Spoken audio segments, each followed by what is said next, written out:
Blood from Lucy's raw fingers stained the wealthy rancher's marriage contract as she faced an impossible choice: become his wife or lose everything she had left. Before we continue, don't forget to subscribe to the channel, like the video, and comment where in the world you're watching from. Let's go. Lucy Morgan's fingers were bleeding again. She'd been working since dawn, squinting in the dim light of her small seamstress shop, desperately trying to finish Mrs. Holloway's wedding gown before tomorrow's fitting. The needle slipped once more, pricking her already raw fingertip, and she bit back a curse that would have shocked the respectable ladies of Timber Creek. At 26, Lucy had resigned herself to a life of endless work and mounting debts. 3 years ago, her father's sudden death had left her with a failing tailor shop and creditors hammering at the door. Through sheer determination, she transformed the business, specializing in ladies' formal wear that even the wealthy wives from neighboring Silver Ridge commissioned. But Thomas Morgan's gambling debts still haunted her, an ever-present shadow that threatened to consume everything she'd built. The shop bell jangled, startling her from her thoughts. Lucy quickly tucked a loose strand of chestnut hair behind her ear and smoothed her simple brown dress, the fabric worn thin at the elbows. She wasn't expecting any customers this late. "We're closed," she called, not looking up from her stitching. "Please return tomorrow at—" "I'm not here for a fitting, Miss Morgan."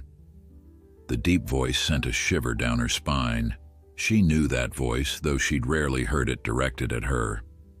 Slowly, Lucy raised her head to find Nathaniel Wade filling her doorway, his broad shoulders nearly spanning its width. Everyone in Timber Creek knew Nathaniel Wade. Owner of the vast Raven Creek ranch that employed half the men in the county, he was as respected as he was feared. At 38, he'd built an empire through ruthless determination and an uncanny ability to predict market changes. Some called him cold, others calculating, but no one could deny his success. "Mr. Wade." Lucy stood quickly, nervously wiping her hands on her apron, acutely aware of the bloodstains on her fingertips. "How can I help you?" He stepped inside, removing his black Stetson to reveal dark hair touched with silver at the temples. His eyes, a penetrating steel gray, assessed her shop with the same intensity he likely used to evaluate livestock. "You're in debt, Miss Morgan." No preamble, no pleasantries, just blunt facts delivered in that rumbling voice. Substantial debt. Lucy felt the blood drain from her face. "My financial situation is hardly your concern, Mr. Wade." A hint of amusement touched his lips. "It became my concern yesterday when I purchased all your outstanding notes from the bank." The room tilted dangerously. Lucy gripped her work table, her knuckles white. "You, what?" "You owe $200 to various creditors. All those debts now belong to me." He reached into his vest pocket and withdrew a folded document, placing it on her cutting table. Her mind raced. Why would Nathaniel Wade, a man who'd barely acknowledged her existence in 3 years, buy her debts? The answer made her stomach clench. Her shop sat on the main street, prime property for expansion of his various business interests. "If you've come to evict me, Mr. Wade, I would appreciate a few days to—" "I haven't come to evict you, Miss Morgan." He moved closer, and she caught the scent of leather and something distinctly male. "I've come with a proposition." Lucy swallowed hard. She'd heard rumors about wealthy men offering arrangements to women in financial distress. The thought that Nathaniel Wade might think her desperate enough for such a proposal made bile rise in her throat. "I'm not interested in becoming anyone's mistress, Mr. Wade," she said sharply. "Not even yours." To her surprise, he laughed, a genuine sound that transformed his stern face, revealing a dimple in his right cheek she'd never noticed before. "Your reputation for directness is well earned." His amusement faded, replaced by an intensity that made her breath catch. "But I'm not looking for a mistress, Miss Morgan. I need a wife." Lucy stared at him, certain she'd misheard. "Pardon?" "A wife," he repeated, as calmly as if discussing the weather. "And you need financial stability.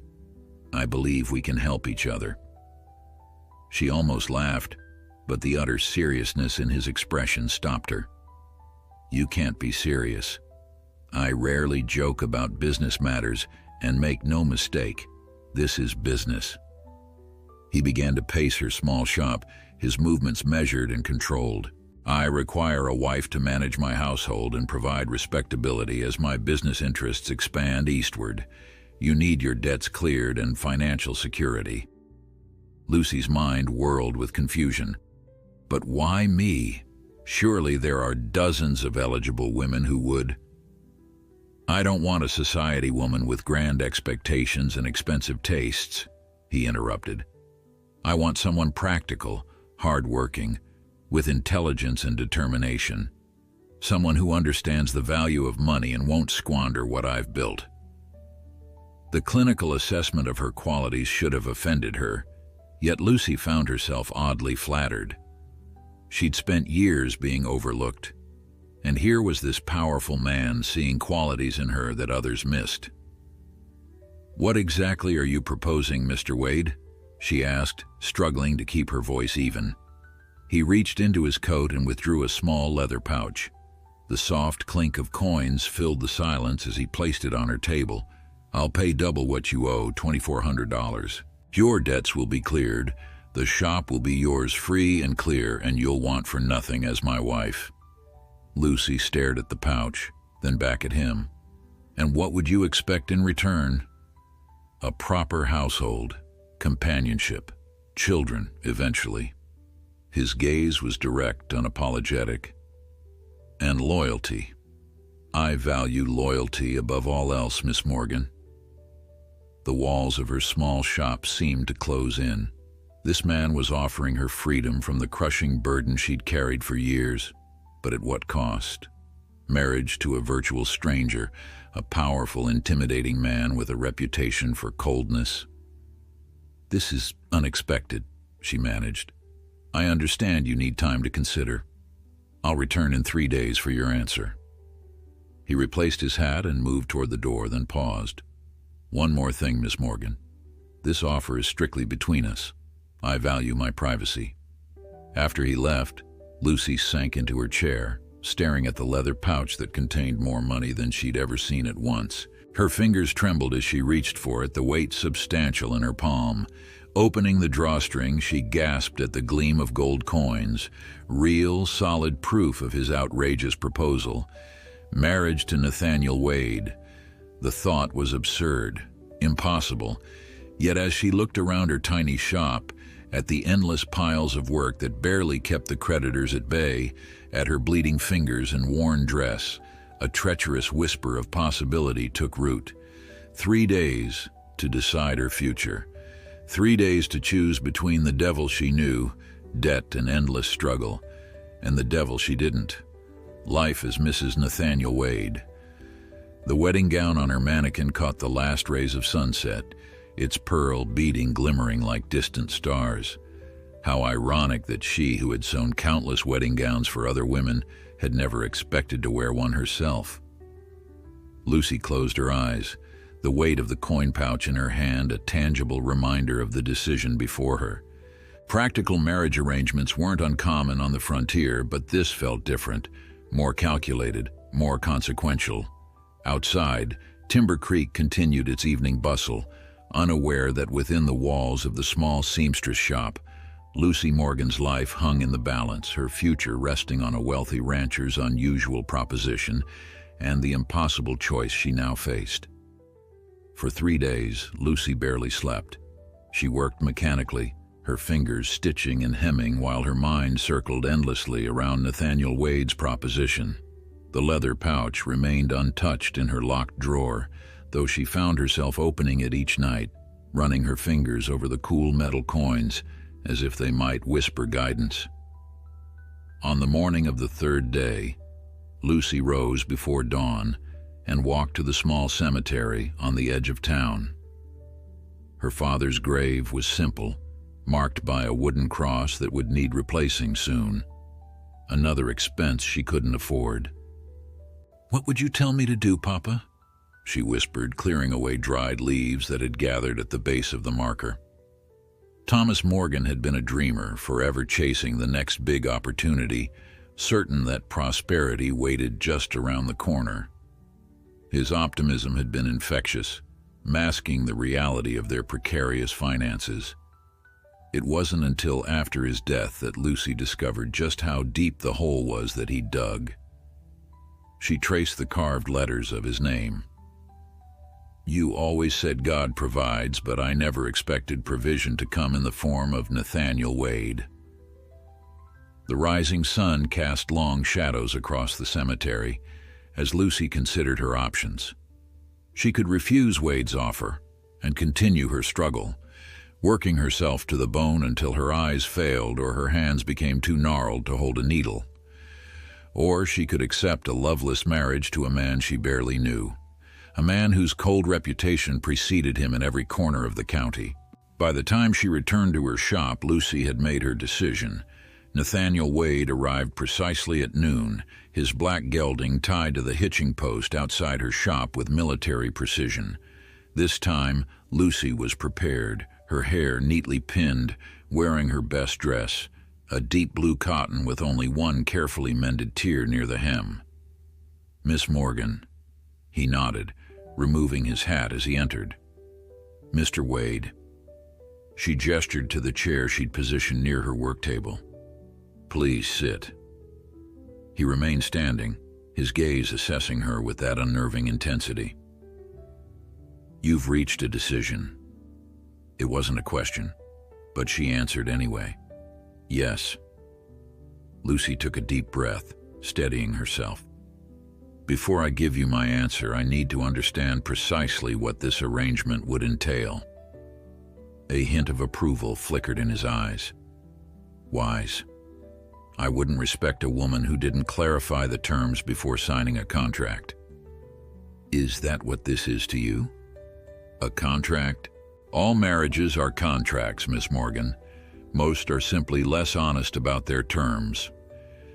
He finally sat, placing his hat on his knee. "Here are mine. You will move to Raven Creek Ranch as my wife. You'll manage the household, which includes supervising 5 domestic staff. You'll accompany me to business functions when required. You'll share my bed." The bluntness of his last statement sent heat flooding to her cheeks, but Lucy forced herself to maintain eye contact. This was business, and she refused to act like a blushing schoolgirl. "And in return, your debts will be cleared immediately. You'll receive a monthly allowance for personal expenses. The shop will remain yours. You may continue your work if you wish, though it will no longer be a financial necessity." He paused. "Any children will be provided for generously, both during my life and after." Lucy swallowed hard. "Children." Eventually, his expression remained impassive. "I require an heir." The clinical way he discussed such intimate matters should have repulsed her, yet Lucy found his honesty refreshing after years of men's empty compliments and false promises. "What about—" She hesitated, searching for the right words. "What about affection?" Something shifted in his gaze. "I won't mistreat you if that's your concern." "That's not what I asked." Nathaniel leaned forward slightly, his elbows resting on his knees. "I'm offering respect, security, and consideration, Miss Morgan. If you're looking for romantic declarations, I suggest you continue waiting for a suitor who can provide them, though I doubt he'll also clear your debts." The subtle barb stung, reminding Lucy of her precarious position. "And if I wanted to end the arrangement? Divorce is messy and would damage my business reputation." His tone hardened. "I expect both of us to honor our commitments permanently." Lucy stood and walked to the window, watching the townspeople pass by, most hurrying to avoid the approaching afternoon storm. Dark clouds gathered on the horizon, much like the storm of consequences gathering around her decision. One last question, Mr. Wade. Why me? The truth, please. Silence stretched between them for so long that Lucy thought he might not answer. When he finally spoke, his voice was quieter than before. I've observed you for 3 years, Miss Morgan. I've watched you transform a failing business while honoring debts you didn't create. You work harder than any woman I've encountered. You're respectable without being pretentious, and you possess both intelligence and dignity, despite your circumstances. He stood, joining her at the window. Those qualities are far more valuable to me than beauty that fades or family connections that require constant maintenance. Something in his assessment made Lucy's breath catch. It wasn't romantic, but there was a kind of recognition in his words that she hadn't received from anyone since her father died. Yes, she said simply, turning to face him. Nathaniel's expression didn't change. Yes? Yes, I accept your proposal. He nodded once as if concluding a business transaction, then reached into his coat and withdrew a small velvet box. Then you should have this.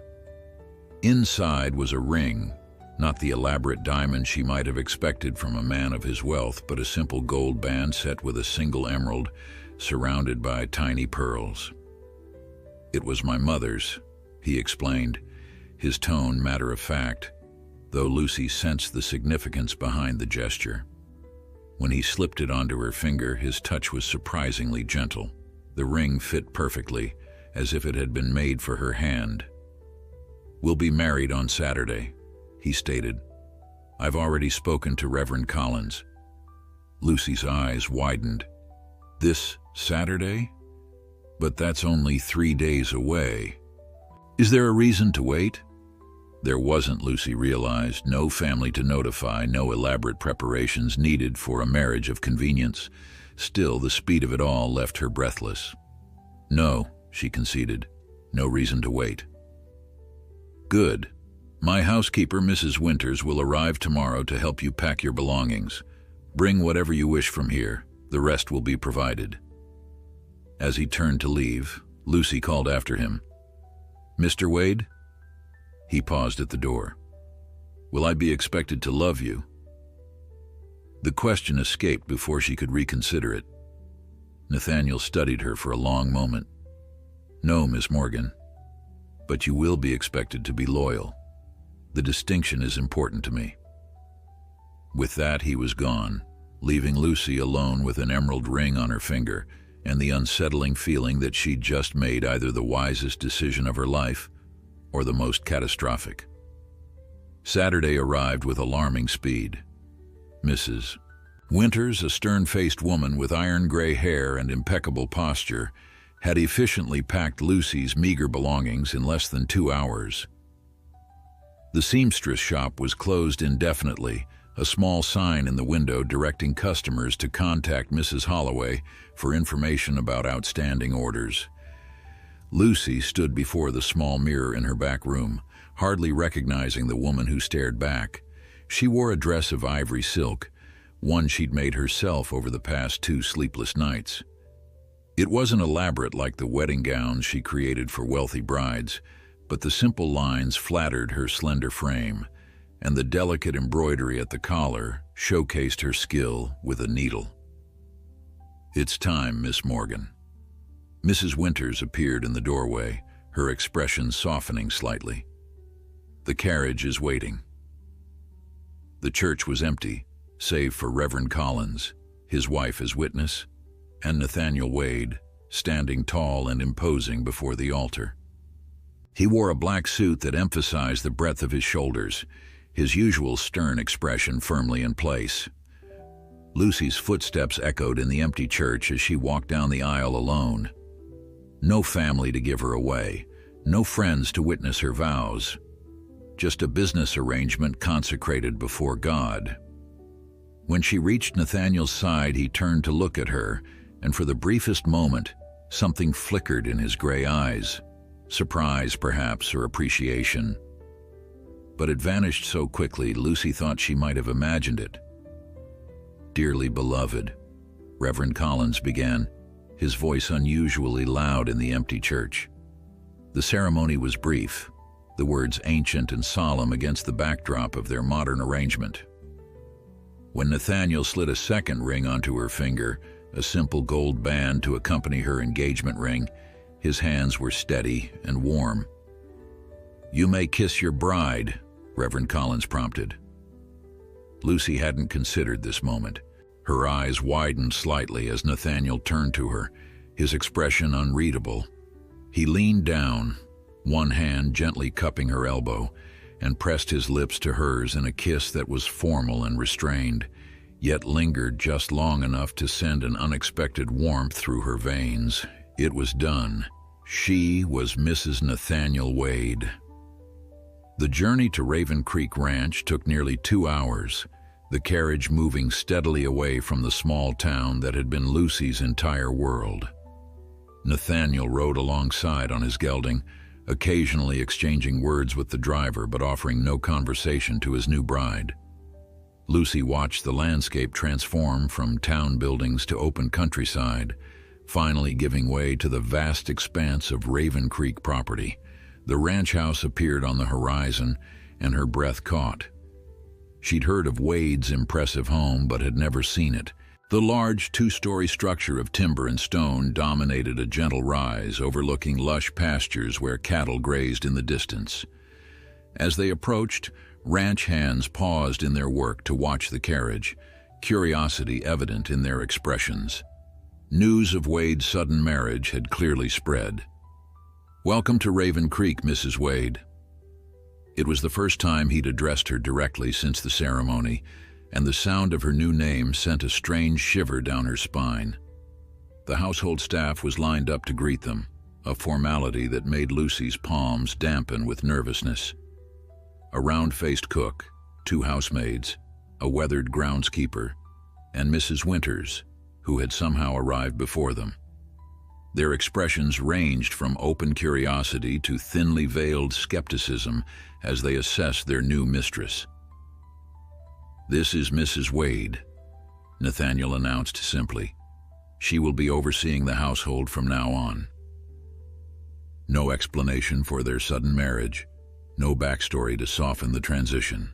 Just a statement of fact, leaving the staff to draw their own conclusions. Mrs. Winters showed Lucy to the master bedroom, a spacious chamber dominated by a massive 4-poster bed. The room was handsome but austere, with little ornamentation beyond practical furnishings.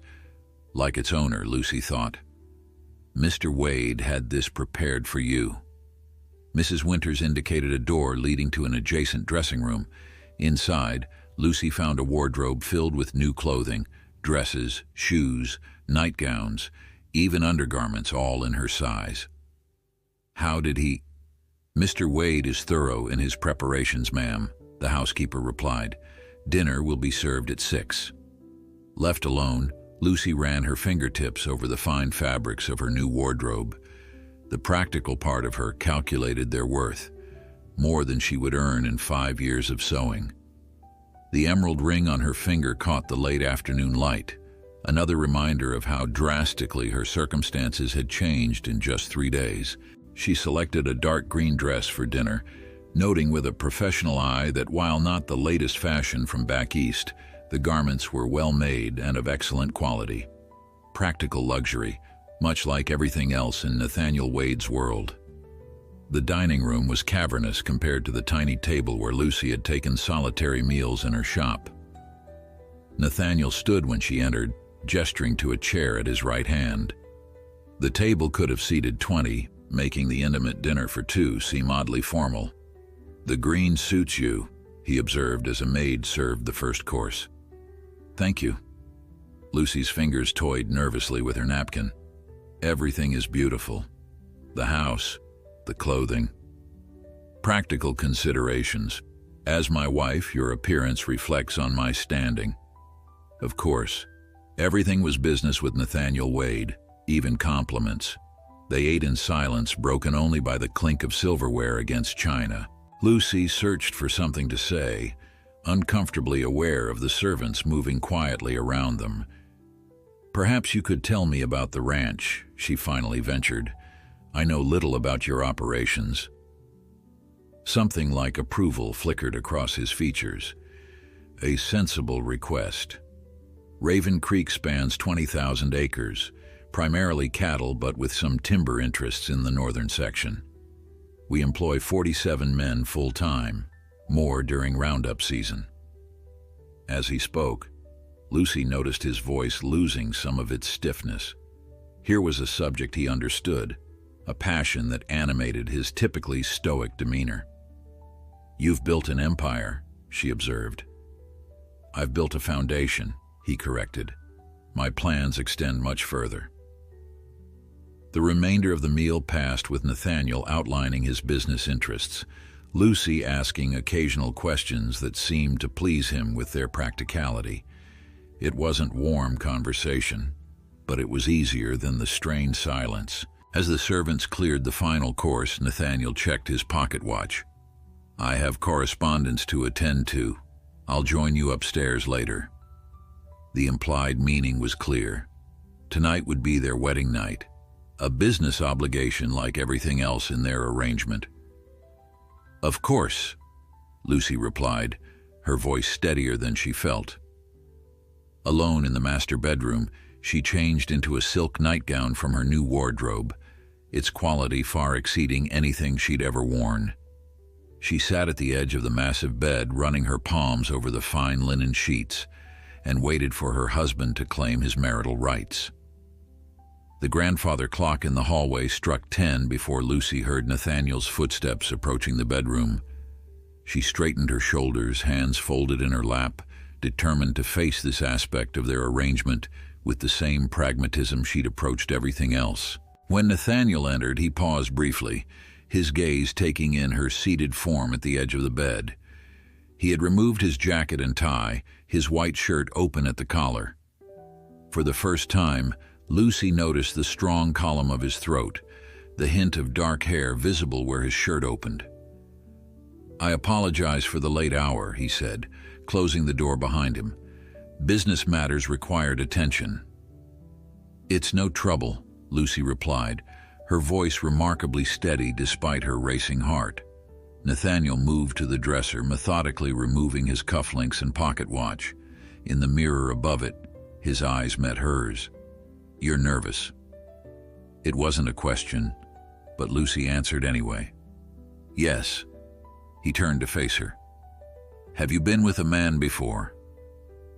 The bluntness of the question brought heat to her cheeks. "No." Nathaniel nodded, as if confirming a business detail. "I thought as much." He crossed to a cabinet and poured himself a small measure of whiskey. "Would you like something to calm your nerves? Brandy, perhaps?" Lucy shook her head. "I prefer to keep my wits about me, thank you." A hint of something, approval perhaps, flickered in his eyes. He drank the whiskey in one swallow, then set down the glass and approached the bed. "Our arrangement requires consummation," he said matter-of-factly, "both legally and for the heir I mentioned, but there's no need for it to be unpleasant for you." Before Lucy could respond, he reached out and gently tucked a loose strand of hair behind her ear. The unexpected tenderness of the gesture made her breath catch. "I don't know how to be a wife," she admitted softly, "and I've never been a husband." His voice had lost some of its usual hardness. "Perhaps we can learn together." What followed was not the cold business transaction Lucy had feared, nor the rough claiming she had steeled herself to endure. Nathaniel Wade, it seemed, approached this aspect of their arrangement with the same thoroughness and attention to detail he applied to his business ventures. His touches were careful, almost reverent, as if mapping territory that now belonged to him, but required respect. When pain came, it was brief, eased by his patience and unexpected gentleness. And when pleasure followed, a sensation Lucy had never anticipated, it was all the more shocking for its intensity. Afterward, as they lay side by side in the darkness, Lucy felt strangely disconnected from the woman she had been just days ago. That woman could never have imagined being the wife of Nathaniel Wade, let alone finding unexpected satisfaction in his bed. "Are you all right?" His voice rumbled in the darkness. "Yes," she answered truthfully. "Just adjusting." He was silent for a long moment. "Sleep now. Tomorrow you begin your duties as mistress of Raven Creek." Lucy woke to an empty bed and sunlight streaming through windows much larger than those in her tiny room above the shop. For a disorienting moment, she couldn't remember where she was, until the unfamiliar weight of 2 rings on her left hand brought reality crashing back. Mrs. Winters had laid out clothing for the day, a practical but well-made blue dress suitable for household management. By the time Lucy finished dressing, a maid appeared with a breakfast tray. "Mr. Wade asked me to tell you he's gone to the north pasture, ma'am," the young woman said, bobbing a small curtsy. "He'll return for dinner. Mrs. Winters is waiting in the study to review the household accounts with you." Thus began Lucy's first day as mistress of Raven Creek Ranch. Mrs. Winters proved to be efficient but rigid, clearly uncertain about relinquishing control to a former seamstress. The cook, Mrs. Bentley, was more welcoming, proudly showing Lucy her well-organized kitchen and seeking approval for the week's menus. By mid-afternoon, Lucy's head was spinning with information about suppliers, staff schedules, and social obligations she hadn't anticipated. It seemed Nathaniel Wade's wife was expected to host occasional dinners for business associates and neighboring ranchers, a prospect that filled Lucy with dread. "Mrs. Wade?" One of the housemaids appeared at the study door. "There's a delivery for you." In the entrance hall stood Timothy Fletcher from the general store, his wagon loaded with several large crates. "Mrs. Wade." He nodded, still visibly uncomfortable with her new title. "Mr. Wade ordered these from Denver, said they were important." When the crates were opened in the sunroom, Lucy gasped.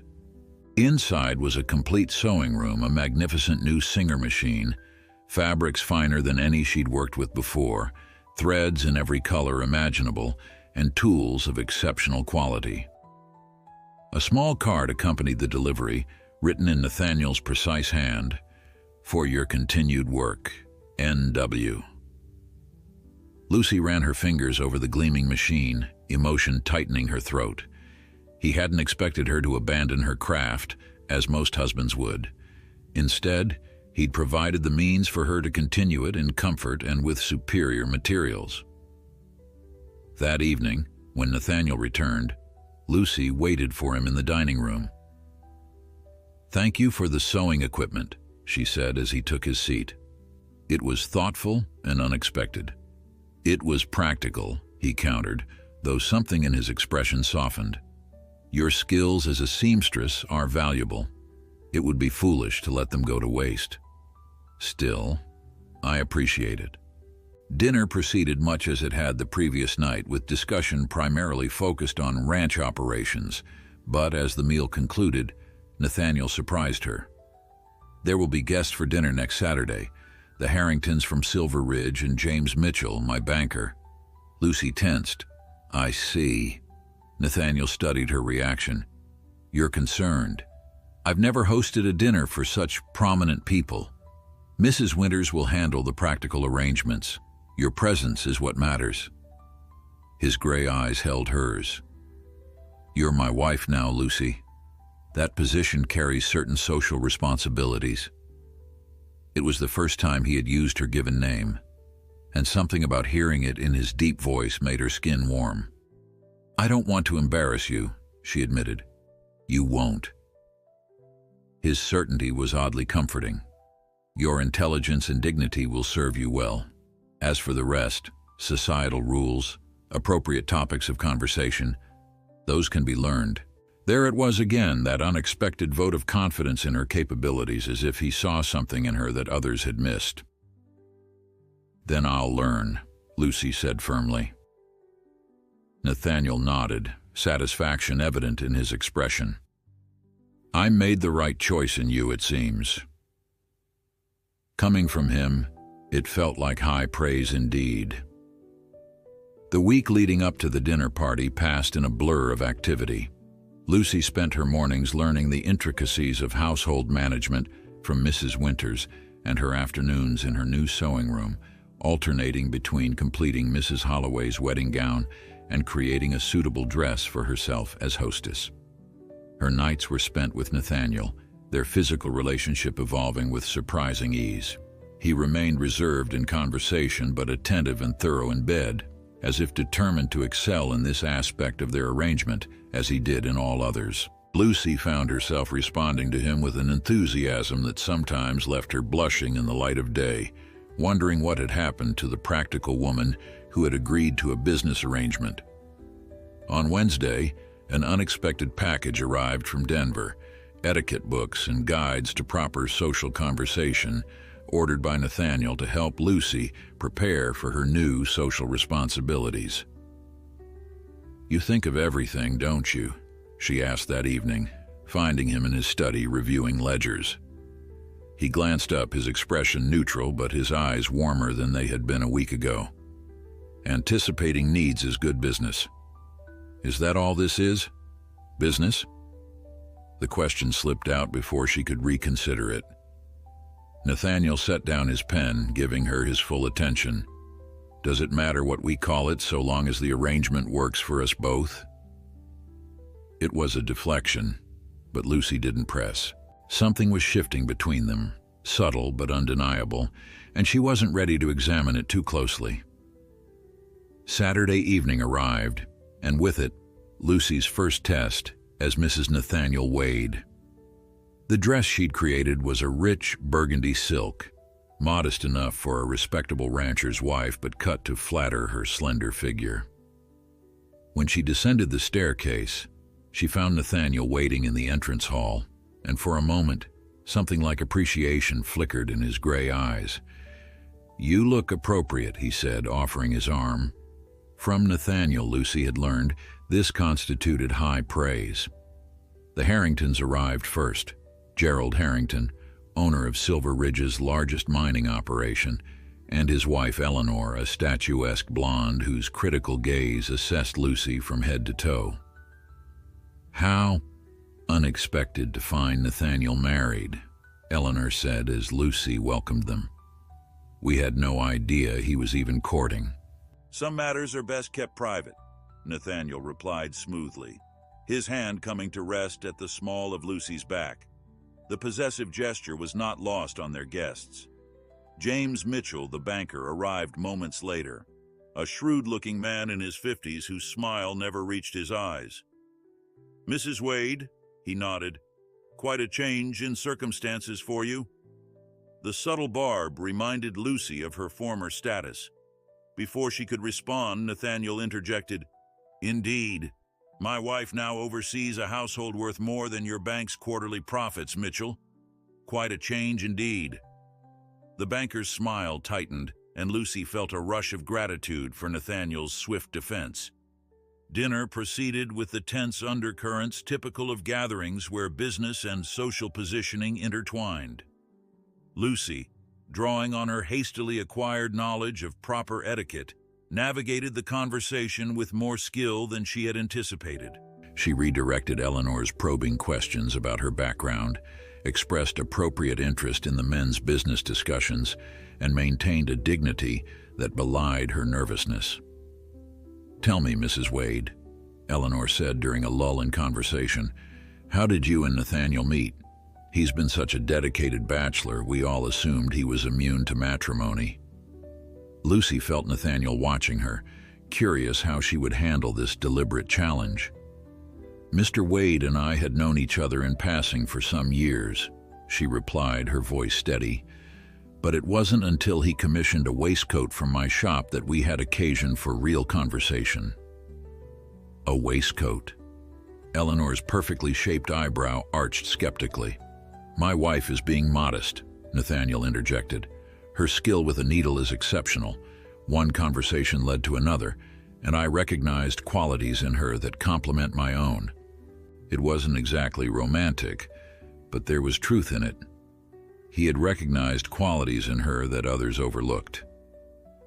"How practical," Eleanor murmured, exchanging glances with her husband. As the evening progressed, Lucy became increasingly aware of the subtle power dynamics at play. These people weren't just social acquaintances. They were connections vital to Nathaniel's business interests. Her performance as his wife directly impacted his standing among them. When the men withdrew for brandy and business talk, leaving Lucy alone with Eleanor, she steeled herself for the inevitable interrogation. "You've done well for yourself," Eleanor said, her tone making the words more accusation than compliment. "A seamstress with mounting debts, now mistress of Raven Creek Ranch, one might almost call it calculated." Lucy met the woman's gaze directly. "I prefer to call it fortunate, Mrs. Harrington, for us both. Men like Nathaniel Wade don't marry shop girls without reason." Eleanor's perfectly manicured fingernails tapped against her water glass. "I wonder what that reason might be." "Perhaps you should ask my husband." Lucy smiled politely. Though I suspect his answer would be the same as mine, he recognized value where others saw only circumstances. When the evening finally concluded and their guest departed, Lucy felt the tension drain from her shoulders. She had survived her first social test, though not without effort. "You did well," Nathaniel said as they climbed the stairs to their bedroom. Coming from him, it felt like the highest praise. "They think I trapped you somehow," Lucy replied, "or that you married me for some mysterious purpose. People will always speculate. It doesn't matter what they think. Doesn't it? They're important to your business." Nathaniel paused on the landing, turning to face her. "Their business relationships with me are separate from their opinions of my marriage." "Is that true for you? Is that?" Lucy asked, suddenly needing to know. "Are your business interests truly separate from your decision to marry me?" Something complicated passed across his features. "Initially, no. I saw a practical solution to multiple needs. But now..." He didn't finish the sentence, instead reaching out to tuck a loose strand of hair behind her ear, an echo of his gesture on their wedding night. The simple touch held more intimacy than their physical encounters, and Lucy found herself leaning into his hand. "Now?" she prompted softly. Instead of answering, Nathaniel bent and kissed her, not the restrained, formal kiss of their wedding, but something deeper, almost urgent. When he pulled away, Lucy found herself breathless. "You exceeded all expectations tonight," he said, his voice rougher than usual. "Come to bed, wife." The unanswered question lingered between them, but as Nathaniel led her to their room, Lucy found herself less concerned with labels for their arrangement. Something was changing, evolving beyond the terms of their contract. Whether they called it business, convenience, or something else entirely, no longer seemed as important as the reality taking shape between them. A month into their marriage, Lucy found herself settling into a routine at Raven Creek. Mornings were devoted to household management, afternoons to her sewing, both practical alterations for the ranch hands and commissioned pieces from her former clients, who had discovered her new location. Word had spread that Mrs. Nathaniel Wade was still accepting select sewing projects, and orders from Silver Ridge's elite women had actually increased, curiosity about her marriage adding appeal to her already renowned needlework. Evenings belonged to Nathaniel. They dined together, discussing the day's events with increasing ease, before retiring to the study where Lucy would sew or read while Nathaniel reviewed business correspondence. Later they would share the massive four-poster bed, their physical connection deepening even as words remained carefully measured between them. It was a comfortable arrangement, more satisfying than Lucy had dared hope when she'd accepted his proposal. Yet something restless stirred beneath her contentment. Questions about the man whose name she bore but whose thoughts remained largely a mystery. One evening in early autumn, Lucy entered the study to find Nathaniel standing at the window, a letter crumpled in his fist and tension evident in the set of his shoulders. "Bad news?" she asked quietly. He turned, his expression momentarily unguarded, anger and something like betrayal visible before his usual control reasserted itself.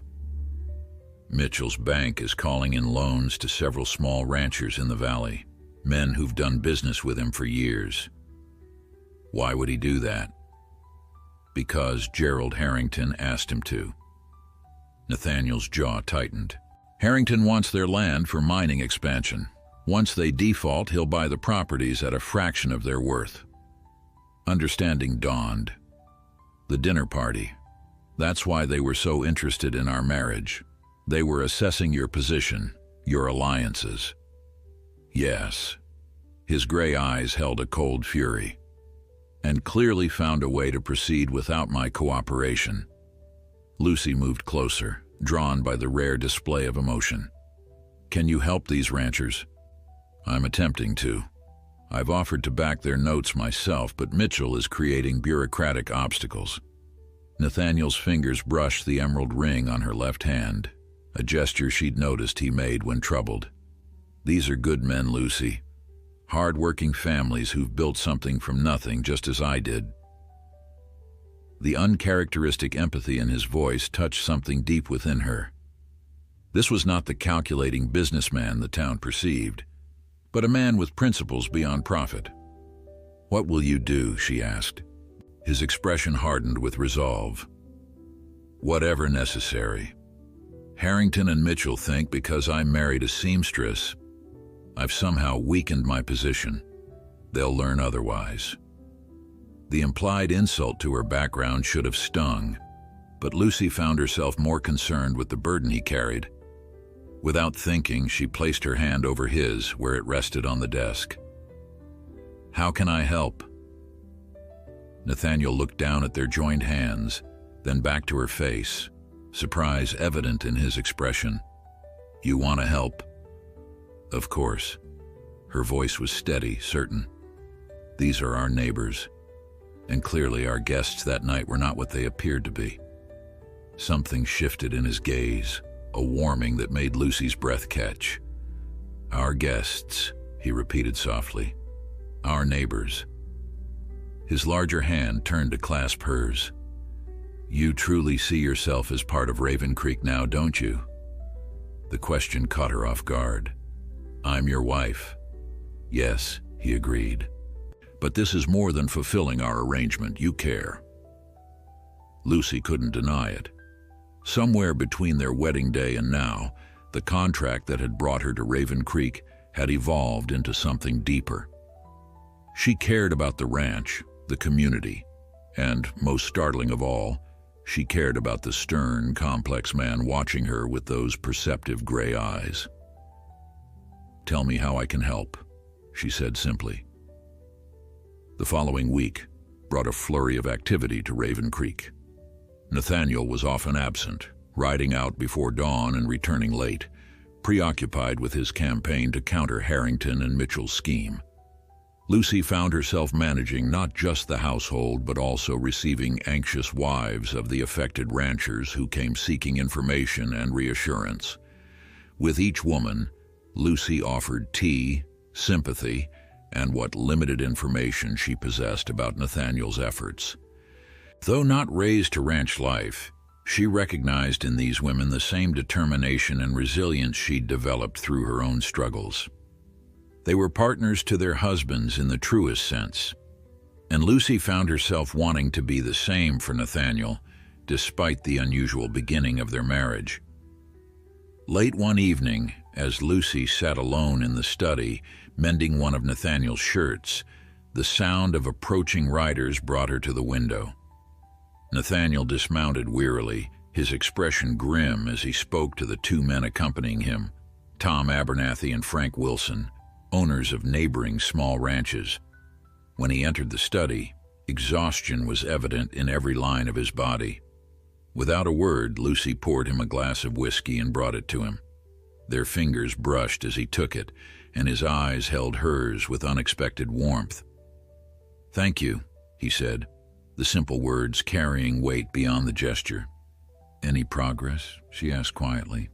Nathaniel downed the whiskey in one swallow, setting the glass aside before running a hand through his windswept hair. "Mitchell won't budge, and Harrington has brought in men from Denver, gunmen disguised as mining surveyors." Alarm flashed through her. "That sounds dangerous." "It is." His voice was flat. "Abernathy found 2 of them on his North Range yesterday, marking boundaries that extend well beyond Harrington's legal claims." "What happens now?" Nathaniel's expression hardened. "Now we show Harrington that Silver Ridge money doesn't entitle him to take what isn't his." Fear clutched at Lucy's heart. "You're not planning anything reckless, are you?" For the first time since their marriage, Nathaniel laughed, a short, surprised sound. "Listen to you sounding like a concerned wife." "I am your wife," she replied, unexpected emotion making her voice sharper than intended. Something in her tone made him look at her more closely. He moved toward her, his large hand coming up to cup her cheek with surprising gentleness. "Yes," he agreed, his voice lower, more intimate than she'd ever heard it. "You are." His thumb brushed across her lower lip, the simple touch sending warmth cascading through her. When he bent to kiss her, it wasn't with the controlled passion of their bedroom encounters, but with something new, a tenderness that made Lucy's heart ache with unnameable emotion. When they broke apart, both seemed startled by the intensity of the moment. "I have men watching the property lines," Nathaniel said, his voice rougher than usual. "Nothing will happen to Raven Creek, or to you." In that moment, Lucy realized how thoroughly entwined their fates had become. What had begun as a business arrangement, a practical solution to mutual problems, had transformed into something neither had anticipated, something that felt dangerously close to love. The situation with Harrington and Mitchell escalated with alarming speed. Within days, 2 of the smaller ranches had received formal notices of foreclosure, their owners given just 30 days to pay in full or forfeit their land. The affected families gathered at Raven Creek for an emergency meeting, their faces grim with worry as they crowded into Nathaniel's study. Lucy moved quietly among them, serving coffee and listening to their concerns. These were proud people, unaccustomed to seeking help, yet the desperation in their eyes was unmistakable. Their homes and livelihoods hung in the balance. "Mitchell's claiming market downturns necessitate immediate repayment," Frank Wilson explained, his weathered hands clenching around his coffee cup.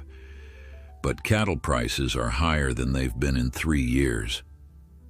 It's Harrington pulling the strings," Tom Abernathy added. "Those surveyors of his have been seen on 4 different properties now, always where silver deposits might be found." Nathaniel listened intently, his expression revealing nothing, though Lucy had learned to read the subtle signs of his anger, the tightness around his eyes, the controlled precision of his movements. "What about the sheriff?" she asked, drawing surprised glances from the men unaccustomed to a woman participating in such discussions. "Harrington's been generous with the sheriff's office," Nathaniel explained, his tone neutral, but his eyes conveying approval of her question. "We can't count on official assistance." As the meeting progressed, Lucy noticed something remarkable. These men, many of whom had initially viewed her marriage to Nathaniel with skepticism, now addressed their concerns to both of them as if she were truly Nathaniel's partner rather than merely his wife. When the ranchers departed, determination replacing some of their earlier despair, Nathaniel found Lucy in the kitchen, preparing a late supper for them. "Thank you for today," he said quietly. She looked up from the bread she was slicing. "I did very little." "You gave them hope," the wife of Nathaniel Wade treating them with respect, serving them coffee with her own hands. He smiled slightly. It meant something to them. "They're good people," Lucy replied. They don't deserve to lose everything they've built. No, he agreed, his expression darkening. They don't. Later that night, as they prepared for bed, Lucy gathered her courage to address the question that had been troubling her since the meeting. What Harrington is doing, she began carefully, threatening these families, using Mitchell to do his dirty work. Is that what you might have done before? The ruthless businessman everyone believed you to be? Nathaniel paused in unbuttoning his shirt, his expression unreadable in the lamplight. For a moment, Lucy feared she had overstepped, questioning the character of the man whose name she bore. There was a time, he finally admitted, when I might have seen only the business opportunity, not the families affected. His eyes met hers across the room. But even then, I would never have broken the law or threatened violence to get what I wanted. What changed? She asked softly. Nathaniel resumed undressing, his movements deliberate. My father built this ranch from nothing, just as these men have built theirs. When he died, larger operations tried to force me out, take advantage of my inexperience. His voice hardened with the memory. I survived because old Sam Abernathy, Tom's father, stood by me, taught me what I needed to know. It was the first time he'd shared anything of his past with her, and Lucy found herself wanting to know more of the man behind the stern businessman she'd married. So you're helping these ranchers because someone once helped you? I'm helping them because it's right, he corrected. And because what Harrington wants, unlimited expansion regardless of who it harms, threatens everything we've built in this valley. The "we" didn't escape Lucy's notice. Nathaniel was speaking of the community, not just himself. There was more to this man than the cold, calculating figure who had offered to buy her debts and her hand in marriage. The next morning brought an unexpected visitor to Raven Creek. Lucy was in her sewing room working on a christening gown for one of the rancher's new granddaughters when Mrs. Winters announced that Eleanor Harrington requested to see her. Lucy found the elegant woman waiting in the parlor, looking distinctly uncomfortable, in her fine silk dress and elaborate hat. Mrs. Harrington, Lucy greeted her with carefully neutral politeness. What brings you to Raven Creek? Eleanor's perfectly manicured hands fidgeted with her gloves.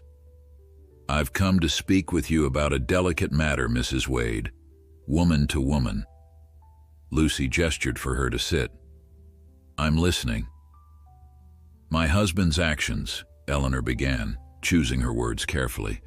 Regarding the smaller ranch, I fear they may create unnecessary tension between our families. Unnecessary tension seems a mild term for forcing families from their homes, Lucy replied, her voice calm but firm.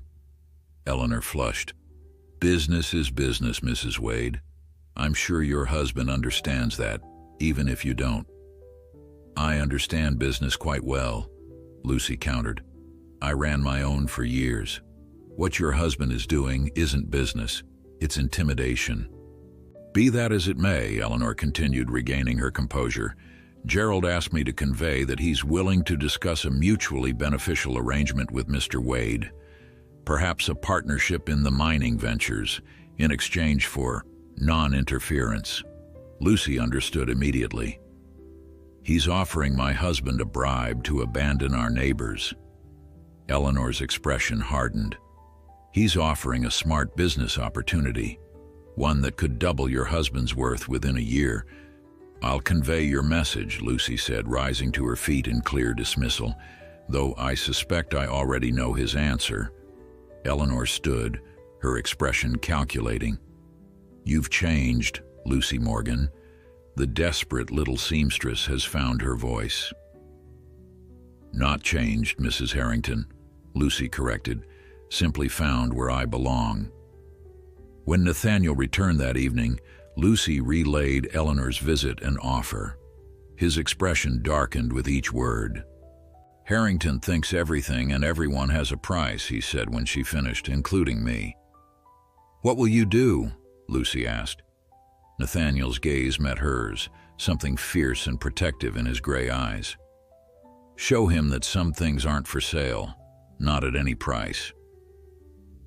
As he turned to leave the room, Lucy caught his arm. Be careful, she said softly. Harrington strikes me as a dangerous enemy. Nathaniel's hand covered hers, where it rested on his sleeve. Are you worried for me, Lucy? The question hung between them, weighted with implications neither had fully acknowledged. Lucy thought of denying it, maintaining the practical distance of their arrangement, but the fear that had gripped her at the thought of him in danger demanded honesty. Yes, she admitted, I am. The following days brought an uneasy tension to the valley. Nathaniel spent long hours in town, meeting with other ranchers and attempting to negotiate with the bank. Lucy maintained the household but found herself increasingly involved in her husband's concerns, reviewing accounts and land records he brought home, searching for legal leverage against Harrington's schemes. One evening, as she organized documents in the study, Lucy discovered an old deed that mentioned water rights extending beyond what current maps showed for the Abernathy property. Look at this, she said when Nathaniel returned, pointing to the faded document. If these boundaries are correct, Harrington's proposed mine would cut off Abernathy's access to Cottonwood Creek, a clear violation of territorial water laws. Nathaniel studied the deed, his expression shifting from weariness to focused interest. This could be exactly what we need. His eyes met hers with genuine appreciation. You have a good eye for details, Lucy. Years of precise stitch work, she replied with a small smile. You learn to notice what others might miss. His hand covered hers on the document. Thank you. The simple words carried a weight of meaning that made Lucy's heart flutter unexpectedly. This was partnership in its truest form, her contributions valued, her insights respected. What had begun as a transaction was evolving into something neither had anticipated. 2 days later, armed with the water rights documentation and support from neighboring ranchers, Nathaniel confronted Mitchell at the bank. Lucy waited anxiously at home, unable to concentrate on her sewing as the hours passed. When she heard hoofbeats approaching, she hurried to the porch, relieved to see Nathaniel's familiar figure, until she noticed he was slumped forward in the saddle, one hand pressed to his side. Nathaniel. She rushed down the steps as he dismounted unsteadily. What happened? It's nothing, he grimaced, but the bloodstain spreading across his shirt belied his words. You're hurt. Lucy slipped her arm around his waist, supporting him as they moved toward the house. Mrs. Winters, she called, prepare hot water and bandages in the bedroom immediately. Upstairs, Lucy helped Nathaniel remove his bloodied shirt, revealing a deep gash along his ribs. Her hands trembled slightly but remained steady as she cleaned and dressed the wound. Who did this? She asked, her voice tight with controlled fury. 2 of Harrington's men, he replied, wincing as she applied antiseptic. They caught me leaving Mitchell's office. The bank meeting was successful, Nathaniel interrupted. Mitchell agreed to review the loans based on the water rights evidence. Harrington was displeased. Lucy's fingers stilled on the bandage. He had you attacked in broad daylight, in town, an alley behind the bank, no witnesses. Nathaniel caught her hand. This changes nothing, Lucy. We're still going forward with the water rights claim. It changes everything, she said fiercely. He's escalated from threats to violence. What's next? Nathaniel's expression hardened. Whatever comes next, we'll face it. I won't abandon our neighbors now. Our neighbors. Not his business interests, not his territory, our community. Lucy felt something shift inside her, the final wall between them crumbling as she recognized the man she'd truly married, not the cold businessman who had proposed their arrangement, but someone with principles and courage that matched her own. Then we face it together, she said firmly. That night, As Nathaniel slept fitfully beside her, his breathing occasionally catching when he moved against his injury, Lucy lay awake, contemplating how completely her life had transformed. 6 months ago, she had been a desperate seamstress drowning in debt. Now she was mistress of Raven Creek, partner to one of the most powerful men in the territory, involved in a struggle that affected the entire community. And somewhere along the way, she had fallen in love with her husband. The realization should have frightened her. Their arrangement had never promised love, only respect, security, and eventually children. Yet as she watched Nathaniel's face in the moonlight, relaxed in sleep and stripped of his usual guardedness, Lucy acknowledged the truth she'd been avoiding for weeks. What had begun as a business transaction had become the center of her world. The question that remained was whether Nathaniel felt anything similar, or if he still viewed their marriage as the practical arrangement it had started as. Morning brought a flurry of visitors to Raven Creek, concerned ranchers who had heard about the attack, coming to offer support and protection.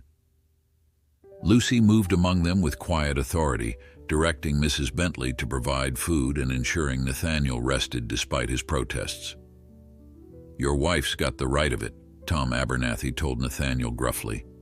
"You're no good to any of us if you collapse from blood loss." "She usually does," Nathaniel replied, his gaze finding Lucy across the room with unexpected warmth. By mid-afternoon, a plan had formed. The ranchers would submit a formal complaint to the territorial governor about Harrington's tactics, backed by affidavits from witnesses who had seen his surveyors trespassing and threatening landowners. Nathaniel, despite his injury, insisted on traveling to the territorial capital himself to deliver the documents. "You can't ride in your condition," Lucy protested when the others had gone. "I have to," he replied. "The governor knows me. He'll take this seriously, coming directly from me." "Then I'm coming with you." Nathaniel shook his head. "It's too dangerous." "You've been stabbed," Lucy countered. "You need someone to tend your wound, and I'm your wife. Where you go, I go." Something flickered in his eyes, surprise, followed by an emotion Lucy couldn't quite identify. "This isn't what you agreed to when you accepted my proposal, Lucy. I never intended to drag you into danger. You didn't drag me anywhere," she said firmly. "I chose to stand with you just as I chose to accept your proposal." His expression softened. "Why? Why what? Why stand with me in this? It's not part of our arrangement." Lucy met his gaze directly, allowing herself a moment of complete honesty. "Because arrangements change, Nathaniel. People change. What begins as a practical decision can become something else entirely." His hand found hers, strong fingers interlacing with her smaller ones. "Something else," he repeated softly. "Yes, I suppose it can." Neither spoke the word that hung between them, love. But as they prepared for the journey to the territorial capital, Lucy felt a new certainty in their shared purpose. Whatever dangers Harrington might present, whatever challenges lay ahead, they would face them not as businessman and seamstress bound by a contract, but as true partners who had found in each other something neither had been looking for. The journey to the territorial capital would take 3 days by coach. Despite Nathaniel's injury making horseback travel impossible, he insisted they depart immediately, concerned that Harrington might be planning his own petition to the governor. Lucy packed efficiently, bringing medical supplies for Nathaniel's wound and her sewing kit, a habit from years when idle hands meant lost income. As they prepared to leave, she was surprised when Nathaniel instructed 2 of his most trusted ranch hands to accompany them as guards. "Harrington isn't finished," he explained, wincing slightly as he settled into the coach. "He's invested too much to simply let us proceed unchallenged." The first day passed without incident, though Lucy noticed Nathaniel growing paler as the hours wore on, the jolting of the coach aggravating his injury. When they stopped at a small wayside inn for the night, she insisted on checking his wound. "It's bleeding again," she said, carefully removing the bandage in their small room. "You need to rest properly." "We don't have time for proper rest," he replied, though he didn't resist as she cleaned and redressed the injury. "You'll have no time at all if you collapse before reaching the governor," Lucy countered. Her fingers lingered on his bare skin, the intimacy of tending him stirring emotions she was still coming to terms with. Nathaniel caught her hand, his gray eyes searching hers. "When did you become so fierce, Lucy Morgan?" "Wade," she corrected softly. "Lucy Wade." Something shifted in his expression. "Yes," he said, his voice lower than usual. "Lucy Wade, my wife." The simple acknowledgement sent warmth spreading through her chest. For the first time, it felt as though Nathaniel was truly claiming her as his own, not as a business arrangement or practical solution, but as a partner he valued. The second day brought rain, a cold, steady downpour that turned the roads to mud and slowed their progress considerably. By mid-afternoon, one of their escort riders returned from scouting ahead with troubling news.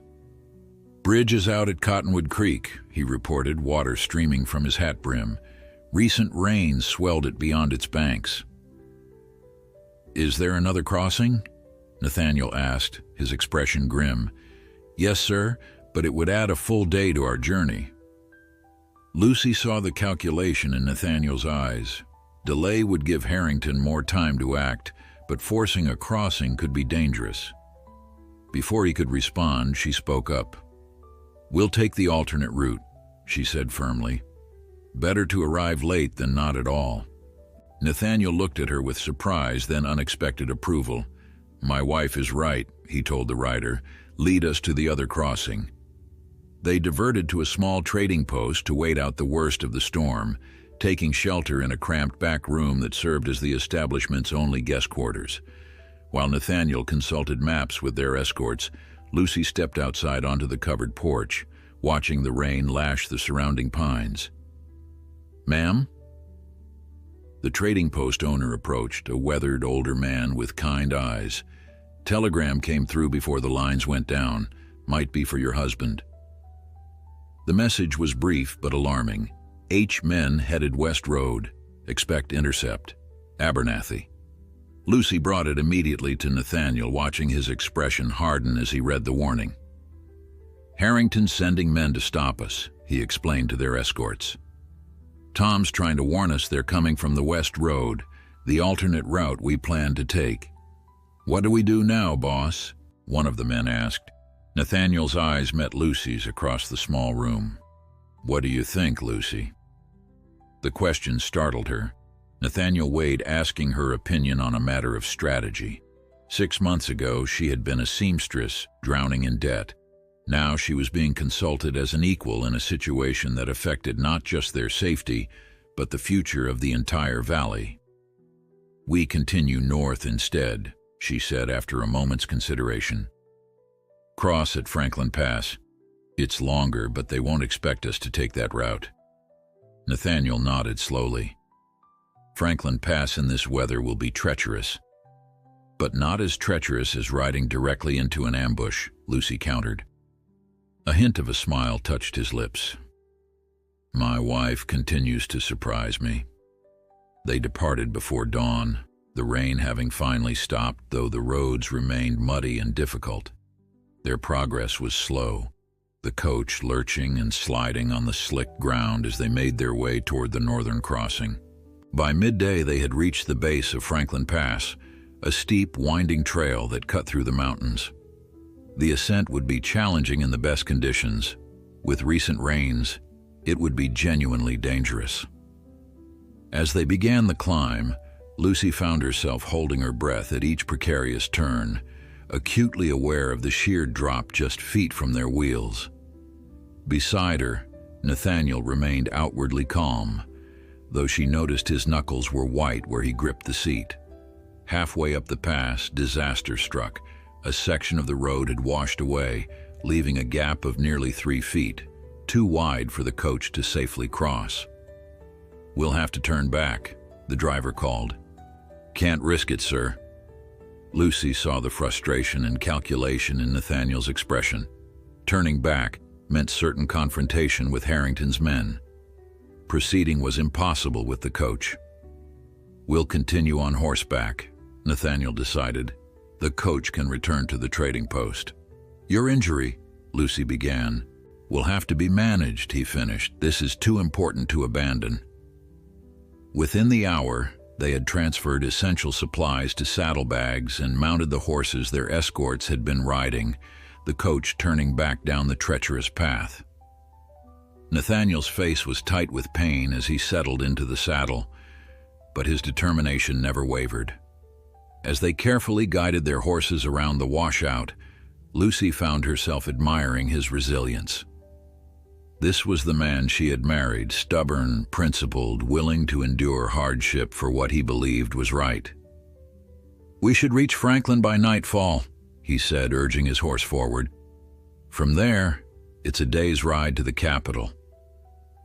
Lucy adjusted her skirts on the unfamiliar saddle, grateful for childhood riding lessons her father had insisted upon despite their cost.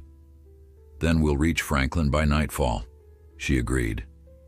Their eyes met briefly, a moment of perfect understanding passing between them. Whatever had brought them together, practicality, necessity, fate, they were now truly partners, facing danger and uncertainty with a united purpose. And for Lucy, at least, something far deeper than any business arrangement could explain. They reached the territorial capital late the following day, exhausted and mud-spattered but triumphant. Nathaniel's wound had reopened during the difficult ride, and Lucy insisted on tending to it before they approached the governor's office. "The documents are what matter," she said firmly, pressing a fresh bandage to his side in their hotel room. "You collapsing from blood loss won't help our case." Despite his protests, Nathaniel conceded to an hour's rest before they proceeded. When they finally entered the imposing government building, Lucy was struck by how different Nathaniel appeared from the stern businessman who had entered her shop 6 months ago. Though still commanding and purposeful, there was now an openness to him, a willingness to reveal the conviction beneath his practical exterior. To Lucy's surprise, the governor received them immediately, a courtesy she later learned was unusual, testament to Nathaniel's standing despite Harrington's attempts to undermine him. "Wade," the governor greeted, rising from behind an ornate desk. "And Mrs. Wade, I presume. A pleasure." His eyes took in their travel-worn appearance with raised eyebrows. "You've come a considerable distance with some urgency, it seems." "We have," Nathaniel confirmed, presenting the carefully preserved documents, "a matter that affects not just Raven Creek, but the entire Western Valley." As Nathaniel outlined Harrington's tactics, the manipulated foreclosures, the trespassing surveyors, the threatened water rights violations, and finally, the physical attack, Lucy watched the governor's expression shift from polite interest to genuine concern. "These are serious allegations against prominent citizens," the governor said when Nathaniel finished.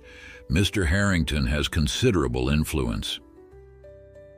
"And considerable disregard for the law," Lucy interjected, earning a surprised glance from both men. "The evidence is before you, sir. These families will lose everything they've built if Harrington's allowed to continue." The governor studied her with new interest. "You speak passionately for someone who, I understand, has only recently joined the community." "My wife," Nathaniel said, his voice carrying a warmth that made Lucy's heart skip, "has become an integral part of Raven Creek. Her perspective is valuable." The meeting continued for nearly 2 hours, with the governor examining each document and affidavit carefully. By the end, he seemed convinced. "I'll dispatch a territorial marshal immediately," he promised, "with orders to halt all foreclosure proceedings pending investigation. Harrington's mining surveys will cease until proper boundaries and water rights are legally established." Relief flooded through Lucy, but Nathaniel pressed further. "And the men who attacked me will be sought and prosecuted," the governor assured him, "though proving Harrington's direct involvement may be challenging." As they left the government building, the weight of their mission finally lifting, Nathaniel reached for Lucy's hand. "We did it," he said simply. "You did it," she corrected. "Your reputation, your standing with the governor." "Our standing," he interrupted, his gray eyes holding hers with unexpected intensity. "I couldn't have done this without you, Lucy." The acknowledgement, spoken plainly without his usual reserve, warmed her more than any declaration of affection could have. They spent the night in the capital's finest hotel, a stark contrast to their previous accommodations. After a proper meal and much-needed baths, they retired to a suite grander than any room Lucy had ever occupied. As she stood by the window, watching lamplight bloom across the city, Nathaniel approached from behind, his reflection appearing beside hers in the glass. "You've changed me," he said quietly. Lucy turned to face him. "How?" "When I came to your shop that day, I saw a practical solution to multiple problems. A businesswoman with skills I could use, debts I could leverage, qualities that would complement my position." His hand came up to touch her cheek, the calloused palm warm against her skin. "I never expected to find a partner who would challenge me, support me, make me see beyond ledgers and land holdings." Lucy's heart hammered in her chest, and I never expected the cold businessman who offered to pay double my debts would become the center of my world. Something in Nathaniel's expression shifted, a vulnerability she'd glimpsed only in rare, unguarded moments. "Is that what I've become?"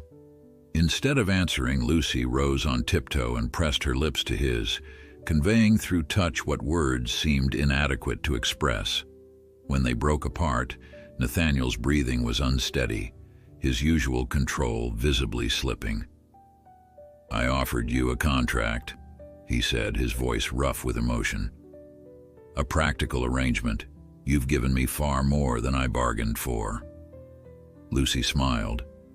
"Then I'd say you got the better deal, Mr. Wade." His laugh, a genuine sound she'd heard so rarely, filled the room. Without question.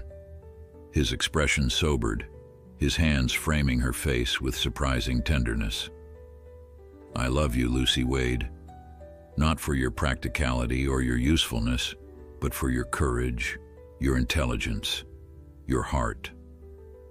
The words she had never expected to hear from this man, had never been part of their arrangement, brought tears to her eyes. "I love you too.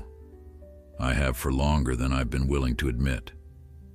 Later, as they lay tangled together in the hotel's luxurious bed, Nathaniel traced idle patterns on her bare shoulder. "When we return home, I want to hold a proper celebration." Celebration? Of our marriage, the one we should have had, not the quiet business transaction we settled for. Lucy propped herself up on one elbow, studying his face in the moonlight. "You want to renew our vows?" "I want to make new ones," he corrected.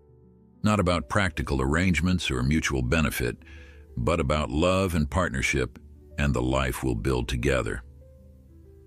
1 month later, Raven Creek Ranch was transformed for the occasion.